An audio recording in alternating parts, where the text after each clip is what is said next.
શિનોર તાલુકાના સેગવા મુકામે વડોદરા ગ્રામ્ય એસપી રોહનાનંદ નાઓની અધ્યક્ષતામાં સરપંચ પોલીસ પરિસંવાદ કાર્યક્રમ યોજાયો હતો। શિનોર પોલીસ દ્વારા આજરોજ શિનોર તાલુકાના સેગવા મુકામે આવેલ પટેલ વાડી ખાતે વડોદરા ગ્રામ્ય એસપી રોહનાનંદ નાઓની અધ્યક્ષતામાં સરપંચ પરિસંવાદ કાર્યક્રમ આયોજિત કરાયો હતો,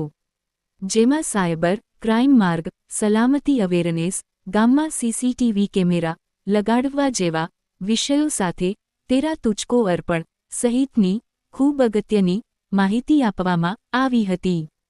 ત્યારબાદ શિનોર તાલુકાના તમામ ગામોના પ્રશ્નોને લઈને સરપંચો સાથે પ્રશ્નોત્તરી કરાઈ હતી। આ કાર્યક્રમમાં ડભોઈ ડીવાયએસપીએ એમએલ પટેલ, શિનોર પાય બી એન ગોહિલ, સાઈ મકવાણા સાહેબ તેમજ સમગ્ર શિનોર પોલીસ સ્ટાફ તેમજ શિનોર તાલુકાના સરપંચો, ડેપ્યુટી સરપંચો પણ ઉપસ્થિત રહ્યા હતા।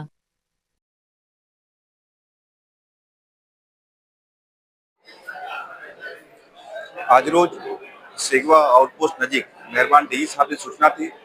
શિનોર તાલુકાના બધા સરપંચો સાથે સંવાદ પ્રોગ્રામ યોજવામાં આવ્યો, જેમાં સરપંચોની કાયદા વ્યવસ્થા જાળવવામાં શું ભૂમિકા છે આ બાબતમાં બધાને માહિતગાર કરવામાં આવ્યું અને સાથે સાથે ગુજરાત સરકારની કઈ યોજનાઓ છે આ બાબતમાં પણ વિસ્તૃત ચર્ચા કરવામાં આવી અને ખાસ કરીને સરપંચોને અપીલ કરવામાં આવ્યું કે પોલીસ સાથે સતત સંપર્કમાં રહે અને ગામમાં બનતા કોઈ પણ બનાવ હોય આ બાબતમાં તાત્કાલિક પોલીસ જાણ કરે, જેથી અંતિમ મદદ પોલીસ તરફથી કરવામાં આવી શકે।